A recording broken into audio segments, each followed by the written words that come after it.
This is video 60 on MicroPython LVGL embedded solution. In this video, we improve our display driver to support the GC9A01 display.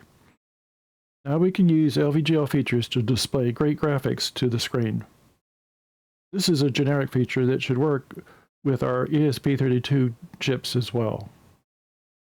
Please let us know in the comments if you like this example, or let us know if you have suggestions to improve it. As this channel covers multiple small system solutions over time, please subscribe to stay informed and click like, as that really helps.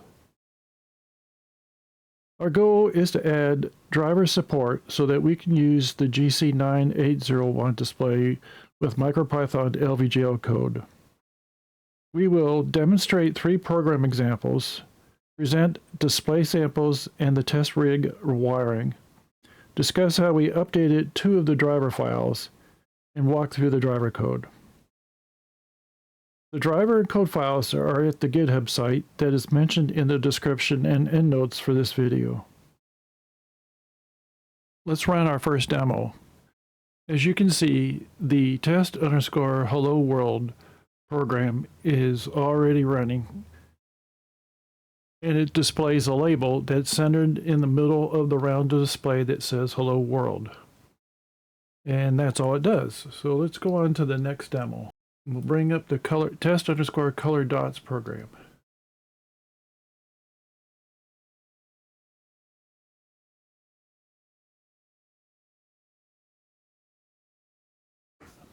All right. The test_color dots program allows you to create little circles that are filled in with colors. The number of circles and the size of the circle can be modified inside the program. So I've set it at one of the small settings. We can stop it and run it at a different size just to show you.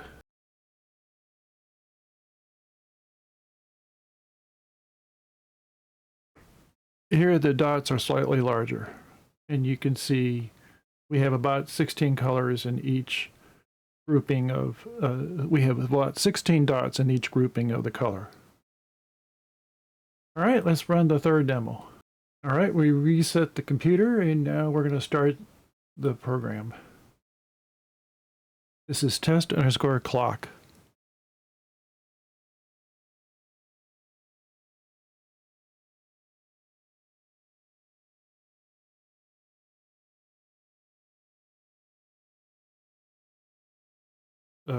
The intention is to display a clock-like device on our round display, and I think it does a pretty good job.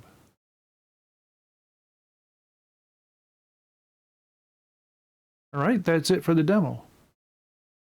For this effort, we purchased 3 GC9A01 samples from our online retailer.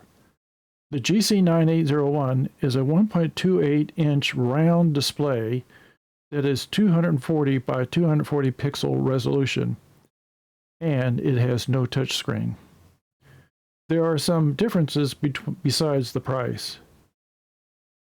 The Waveshare printed circuit board has a PH2.0 8-pin connector, 4 M2 sized screw connections, and the PCB text is correct.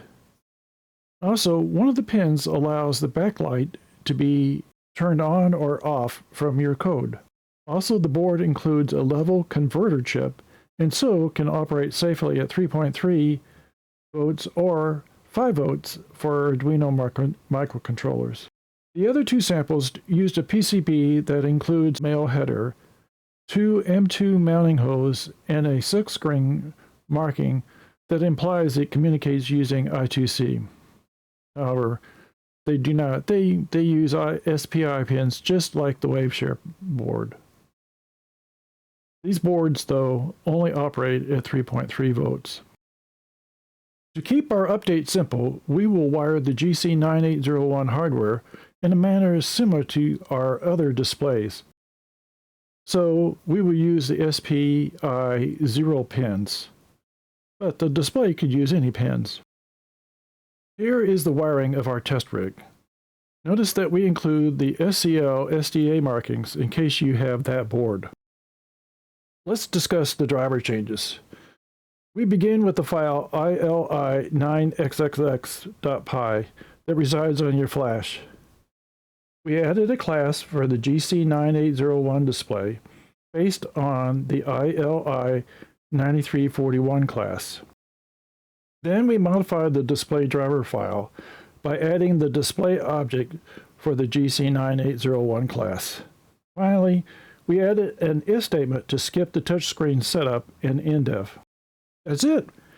Now we can write any LVGL MicroPython program for the display, bearing in mind there is no touchscreen.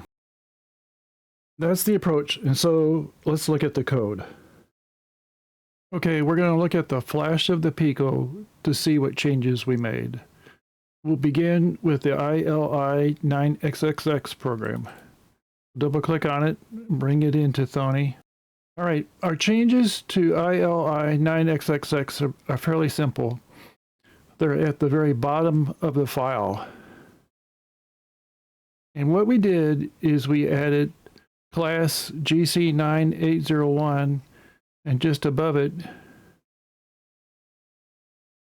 we added class GC9A01_HW. This is in the same pattern as the rest of the classes in this particular MicroPython module. You can see we've defined the display type and we set the resolution to 240 by 240. And we added the initialization that we found on the Waveshare wiki. And that's it. All right, let's take a look at the display driver. Okay, the display driver has no changes to the imports, and it has no changes to the SPI. Notice that we're using 18, 19, and 16, which is SPI 0 on the Pico. We left the touch, but we don't use it. Here you can see after line 40 that we added a new line for GC9801. It's a class within the ili9xxx module. And we've set it to the pins on the Pico, very similar to how we've done the others. You can change this as you need for your system.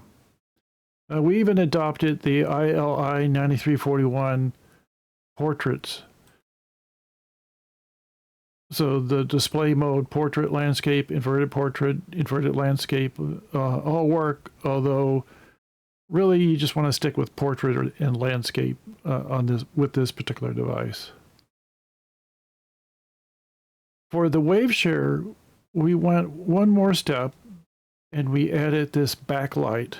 This is not used or needed on the other two devices as they automatically turn the backlight on for you. But it's nice that the Waveshare allows us to specify this, because now we can programmatically turn it on and off. But for simplicity, for this driver and for this video, we've gone ahead and just turned it on. And the next thing we did is we added an if statement so that we could branch our program away from the touch screen. And that's it. Those are the changes. In summary, in this video, we demonstrated 3 example programs. We presented the display hardware samples and wiring. We discussed the driver update, and finally, we walked through the driver code. Hopefully, you learned enough about the GC9801 screen that you can use it in your programs. Please comment if you feel other changes are needed. I hope this video helps your MicroPython coding. Thank you for listening.